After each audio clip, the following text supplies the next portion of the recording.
إن الحمد لله نحمده ونستعينه ونستغفره ونعوذ بالله من شرور أنفسنا ومن سيئات أعمالنا. من يهد الله فلا مضل له ومن يضلل فلا هادي له. وأشهد أن لا إله إلا الله وحده لا شريك له وأشهد أن محمدا عبده ورسوله। শুরুতেই বলছি, আমরা ইবলিশের ওই অংশতে ছিলাম যেখানে তাকে সেজদা করতে বলা হচ্ছিল সকল ফেরেশতাকে। ইবলিশ ছাড়া আর সবাই সেজদা করলো। আল্লাহ সুবহানাহু ওয়া তাআলা যখন আদম আলাইহিসসালামকে সবকিছু শিক্ষা দিলেন এবং তারপর সকল ফেরেশতা এবং ইবলিশকে ডাকলেন আর সম্মানসূচক সেজদা করতে বললেন, তখন ইবলিশ ছাড়া আর সবাই আদম আলাইহিসসালামকে সম্মান করলো। সে সেটা করলো না।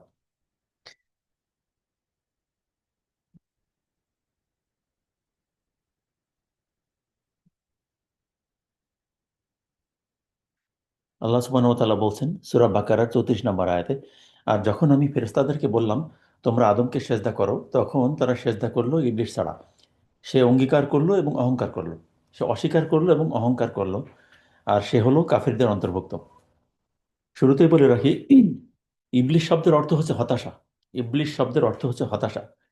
কাজেই যখন আমরা যখন হতাশ হব, হতাশা যখন আসবে আমাদের মধ্যে, ধরে নিতে হবে যে ইবলিশ আমাদের উপরে ভর করছে এখন।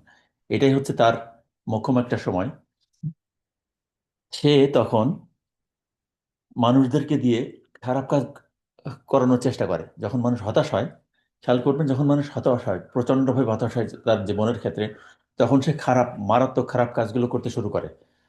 বড় বড় ভয়ঙ্কর অপরাধগুলো এই পর্যায়ে ঘটে। কাজেই হতাশ হওয়া যাবে না। যখন হতাশা আসবে, মানুষের এটা আসে, এটা খুবই স্বাভাবিক।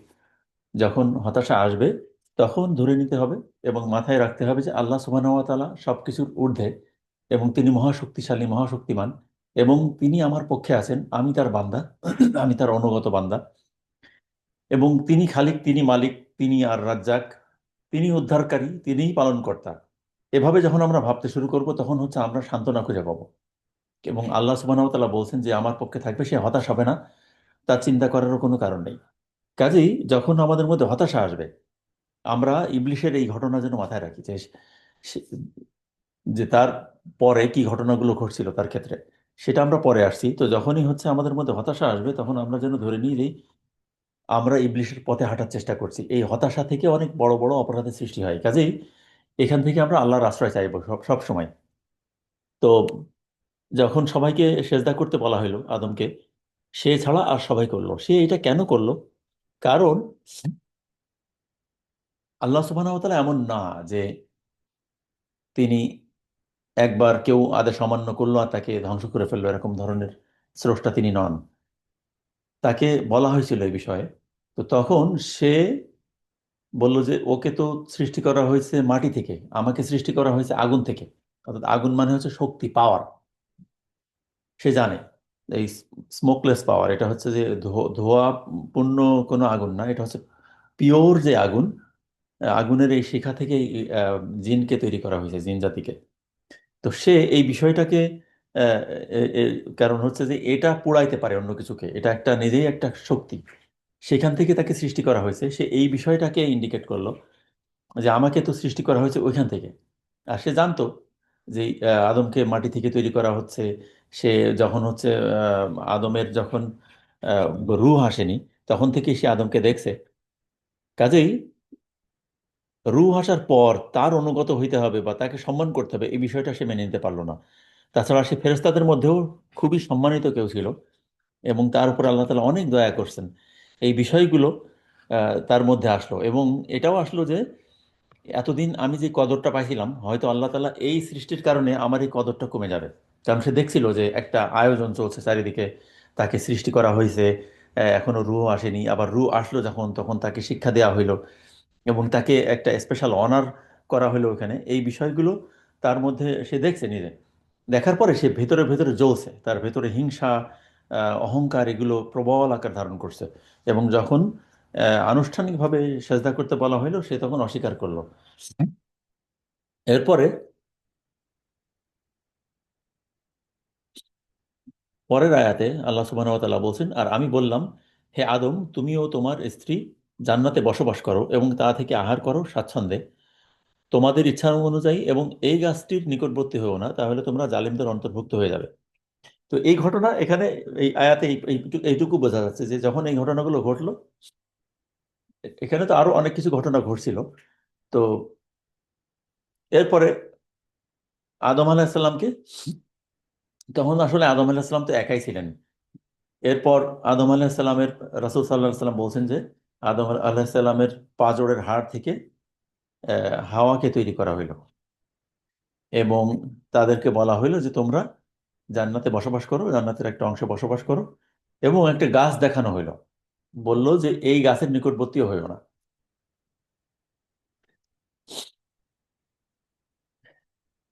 এবং যদি তোমরা এই গাছের নিকটবর্তীও হও তাহলে তোমরা জালিমদের অন্তর্ভুক্ত হয়ে যাবে। এখান থেকে এখান থেকে আরো কিছু তথ্য পাওয়া যায়, যেমন কোনো একটা পাপের দিকে যখন মানুষ যায়, ওই পাপের আশেপাশে আরো কিছু বিষয় থাকে। ধরুন একটা জায়গায় গেলে এই পাপে জড়িত হওয়ার সম্ভাবনা আছে, তখন ওই জায়গাটাতে গমন করাটাও নিষেধাজ্ঞার মধ্যে পড়ে। যেহেতু ওই এলাকায় গেলেই ওই বিষয়টা মাথায় আসে বা মনে পড়ে, বা ওই ওই দৃশ্যগুলো দেখা হয়, এবং তখন সেটা অ্যাট্রাকটিভ হওয়ার কারণে মানুষ তার মানবীয় দুর্বলতার কারণে ওই পাপের দিকে ঝুঁকে পড়তে পারে। এই জন্যে ওই এলাকায় বা ওই এরিয়াতে যাওয়াটাও নিষিদ্ধ হতে পারে। এটা হচ্ছে শরীয়তের আরেকটা শর্ত, যে ওই এলাকায় গেলে বা ওই জায়গাটাতে গেলে যেহেতু ওই পাপে জড়িয়ে পড়ার সম্ভাবনা আছে, কাজে ওই এলাকায় যাওয়া যাবে না, এরকম ধরনের বিষয় এখান থেকে জানা যায়। যে আল্লাহ তালা বলছে যে ওইখানে যে গাছটা আছে ওর আশেপাশেও যাবা না, ওর কাছেও যাবা না, নিকটবর্তীও হবে না, কারণ আল্লাহ তালা জানেন যে সেটা নিশ্চয়ই কোনো অ্যাট্রাকটিভ বিষয়। আর শয়তান তাদেরকে প্ররোচিত করে, কিভাবে ঠিক প্ররোচিত করে সেটা বিস্তারিত বলা হয়নি, কিন্তু নিশ্চয়ই এমন কোনো বিষয় সে ব্যবহার করে যেটাতে আদম বা মানুষের যে বৈশিষ্ট্য আছে, আল্লাহ তালাই বৈশিষ্ট্য দান করছেন, সেটার সাথে মিলে যায়। যখন আমাদেরকে কেউ অত্যন্ত সুন্দরভাবে কোনো একটা বিষয় বর্ণনা করে, আমরা আগ্রহী হয়ে উঠি। সে এইভাবেই আরো আহ, সুন্দরভাবে সে তার সামনে প্রকাশ করে যে নিশ্চয়ই এটার মধ্যে এমন কিছু আছে যেটা আল্লাহ জানাইতে চাচ্ছে না, যে তুমি এটা জানো কিন্তু এটা অনেক বিশাল সুন্দর জিনিস, তুমি একবার দেখে এসো। এভাবে ধীরে ধীরে তাদেরকে প্ররোচিত করছে, অনেক সময় নিয়ে এই কাজগুলো করছে সে। তো যখন তার শ্রেষ্ঠত্ব তৈরি হইল ফেরেশতাদের উপরে, যে সে জ্ঞানী, সে অনেক কিছু জানে, আল্লাহ তাকে শিক্ষা দিলেন, এবং এরপরে তার স্ত্রী তৈরি করলেন এবং তাদেরকে বললেন যে জান্নাতে তোমরা বসবাস করো। কিন্তু ওই আহ, আহ, এই বৃক্ষের নিকটবর্তীও হইল না। পরবর্তীতে দেখা গেল অতঃপর শয়তান তাদেরকে জান্নাত থেকে জান্নাত তাদের পদস্খলন ঘটাইলো, এবং তারা দুজন যেখানে ছিল তাদেরকে সেখান থেকে বের করে দিল। আমি বললাম, নেমে যাও, তোমরা পরস্পর পরস্পরের শত্রু, দুনিয়াতে কিছুকালের জন্য তোমরা বসবাস ও জীবিকা, তোমাদের বসবাস ও জীবিকা আছে।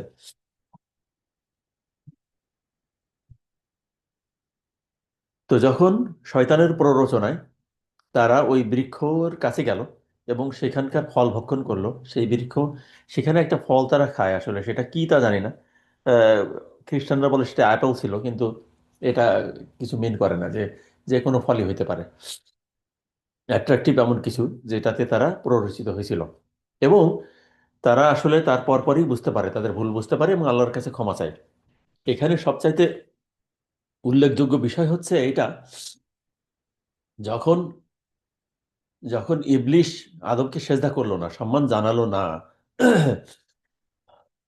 তখন আল্লাহ তালা তাকে জিজ্ঞেস করে, এবং আল্লাহ তালা এরকমই, যে কিসে তোমাকে এই সেজদা থেকে বিরত রাখলো।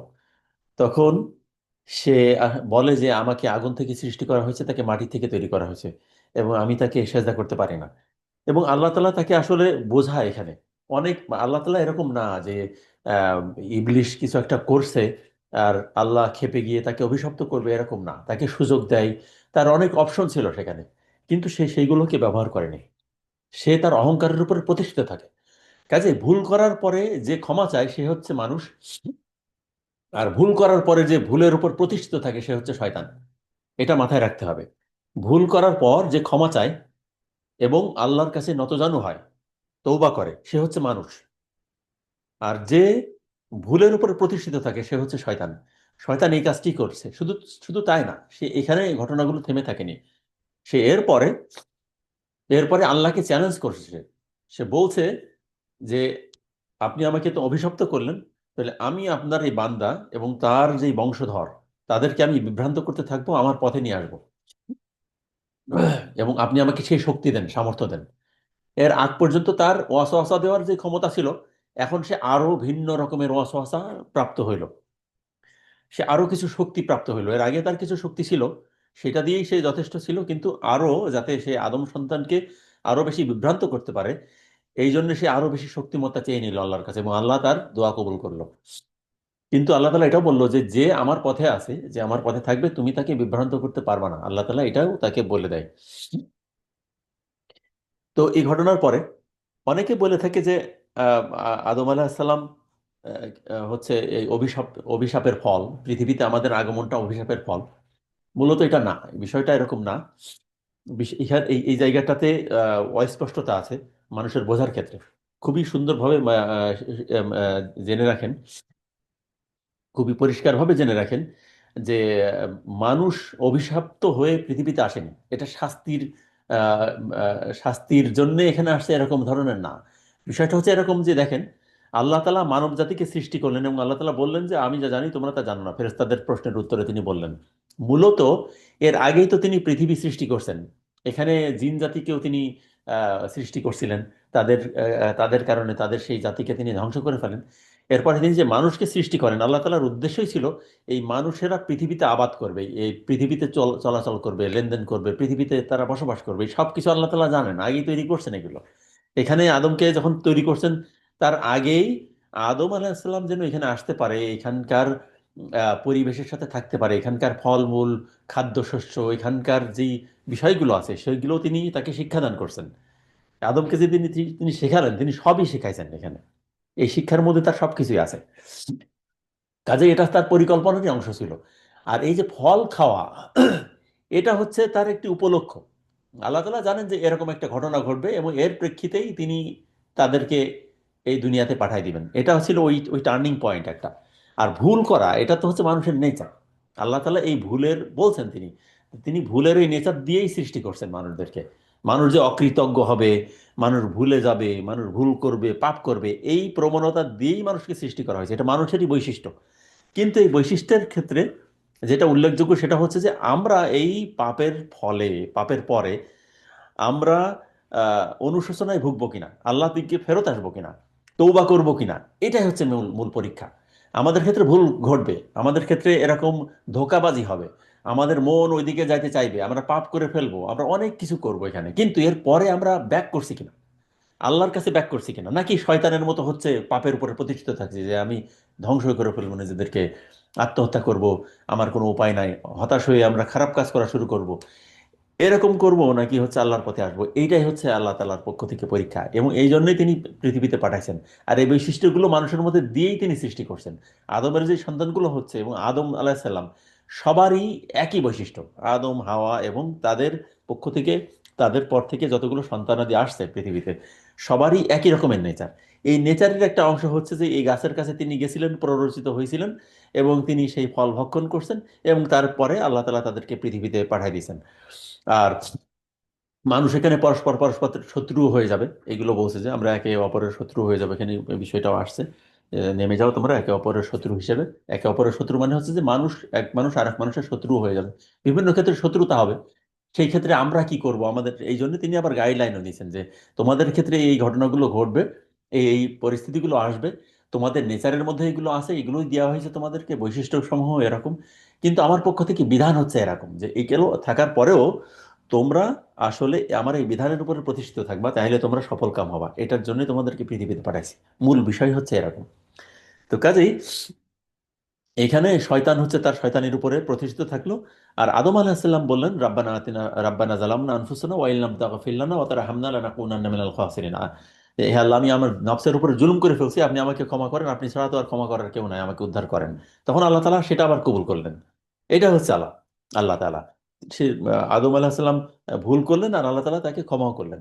কিন্তু ইবলিশ কিন্তু ক্ষমা চায়নি। সে যদি শেষের দিকে এসেও যদি বলতো, "ইয়া আল্লাহ, আমি ভুল করে ফেলছি, সবগুলো আমি ভুল করে ফেলছি, তাকে সম্মান জানানোই আমার উচিত ছিল, আমি তাকে মেনে নিলাম", আল্লাহ সঙ্গে সঙ্গে তাকে ক্ষমা করে দিতেন, এবং আল্লাহ এমনই এমনই ক্ষমাশীল। তো এই হচ্ছে ব্যাপার। অতঃপর অতঃপর আদম তার রবের পক্ষ থেকে কিছু বাণী পেল, ফলে আল্লাহ তার তৌবা কবুল করলেন। নিশ্চয়ই তিনি তৌবা কবুলকারীদের অন্তর্ভুক্ত। অর্থাৎ এই যে রাব্বানা জালামনা আনফুসানা ওয়া ইল্লাম তাগফির লানা ওয়া তারহামনা লানাকুনান্না মিনাল খাসিরিন, এটা কিন্তু আল্লাহ তাআলা বলছেন আল কোরআনের এই সূরা বাকারা 37 নম্বর আয়াতে আল্লাহ তাআলা বলছেন যে অতঃপর আদম তার রবের পক্ষ থেকে কিছু বাণী পেল, ফলে আল্লাহ তার তৌবা কবুল করলেন, নিশ্চয়ই তিনি তৌবা কবুলকারী অতি দয়ালু। অন্য আয়াতগুলোতে আসছে সেটা, সেই বাণীটা কি ছিল। তো আল্লাহ তাআলা তাকে শিক্ষা দিচ্ছেন। দেখেন, আল্লাহ তাআলা হচ্ছেন এমনই, আল্লাহ তো জানেন যে আমরা ভুল করব, পাপ করব, কিন্তু আল্লাহ দেখে নিতে চান যে এই পাপের পরে, ভুলের পরে সে মানুষ আল্লাহর দিকে ফেরত আসছে কিনা। আল্লাহ তাআলার নিষিদ্ধ কাজটি সে করে ফেললো। আদম এবং তার স্ত্রী হাওয়া আলাইহিসসালাম, তারা উভয়েই এই কাজটি করে ফেললেন। এবং তারপরে কিন্তু আল্লাহ তাআলা তাদেরকে শিক্ষা দিচ্ছেন, তাদের অন্তরে এই বাণীগুলোই প্রথিত করছেন যে তোমরা আমার কাছে ক্ষমা চাও। এবং সেই বাণী অনুযায়ী তারা আল্লাহর কাছে বলল যে আল্লাহ, আমি ক্ষমা চাই। এবং আল্লাহ তাআলা তাদেরকে ক্ষমা করে দিলেন। তারপরে তাদেরকে পৃথিবীতে পাঠিয়ে দিলেন, তাদেরকে জীবিকা দিলেন, তাদের সবকিছু দেখাই দিলেন এখানে কিভাবে চলতে হবে ইত্যাদি। তারপরের ঘটনাগুলো হচ্ছে এরকম। তো এখান থেকে আজকে যেই পর্যন্ত আমরা শিখলাম, সেটার মূল উদ্দেশ্য ছিল এরকম যে হতাশা মানেই হচ্ছে ইবলিশ। ইবলিশ শব্দের অর্থ হচ্ছে হতাশা। যখন হতাশা আসে, ইবলিশ আমাদের উপরে প্রভাব বিস্তার করে, এবং এই হতাশা আরো দীর্ঘায়িত করে। তারপরে সে আমাদেরকে দিয়ে খারাপ কাজগুলো করায়, এবং সে আমাদেরকে হতাশ করাইতে করাইতে এমন একটা পর্যায়ে নিয়ে যায় যাতে আমরা আল্লাহর পক্ষ থেকে পুরোপুরি নিরাশ হয়ে যাই, এবং আমরা নিজেদেরকে ধ্বংস করে ফেলি। সে চায় আমরা যেন আমাদের আখিরাত ধ্বংস করে ফেলি, দুনিয়া তো অবশ্যই। তো এই হচ্ছে ব্যাপার যে আমরা যদি কখনো ভুল করে ফেলি, আমরা যেন শয়তানের মতো খারাপ খারাপের উপরে প্রতিষ্ঠিত না থাকি।